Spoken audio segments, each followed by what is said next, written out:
Saudi আরবে হজ ও উমরা মন্ত্রণালয় হতে বাংলাদেশি হজ এজেন্সি প্রতি ন্যূনতম হজযাত্রী কোটা 1000 জন নির্ধারণ করা হয়েছে।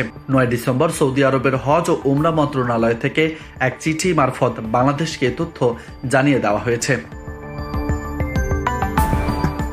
সৌদি আরবে হজ ও ওমরা মন্ত্রণালয়ের এই সিদ্ধান্তের পরিপ্রেক্ষিতে ধর্ম উপদেষ্টা ডক্টর আফম খালেদ হোসেন এজেন্সি প্রতি ন্যূনতম হজযাত্রী কোটা প্রথমে 250 জন, পরে 500 জন করার বিষয়ে সৌদি হজ ও উমরা মন্ত্রীকে দুটি আধা সরকারি পত্র দেন।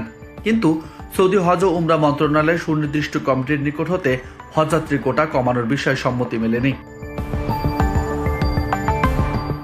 এ পরিস্থিতিতে গত 4 জানুয়ারি ইসলামিক ফাউন্ডেশনের বায়তুল মোকাররম অডিটোরিয়ামে হজ পরিচালনাকারী এজেন্সি মালিক ও পরিচালকদের সঙ্গে মতবিনিময় সভা করে ধর্ম মন্ত্রণালয়।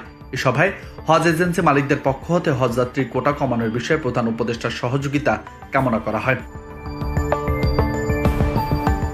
বিষয়টি অবহিত করার জন্য সোমবার প্রধান উপদেষ্টা ডক্টর মোহাম্মদ ইউনূসের সঙ্গে তার যমুনা কার্যালয়ে সাক্ষাৎ করেন। সাক্ষাৎকালে প্রধান উপদেষ্টা 2025 সালের হজ ব্যবস্থাপনার অগ্রগতি সম্পর্কে অবহিত করেন ধর্ম উপদেষ্টা। তিনি হজ ব্যবস্থাপনার সার্বিক অগ্রগতিতে সন্তুষ্ট প্রকাশ করেন। প্রধান উপদেষ্টা সৌদি হজ ও উমরা মন্ত্রণালয়ের সিদ্ধান্ত মোতাবেক হজ কার্যক্রমকে এগিয়ে নিতে নির্দেশনাও দেন।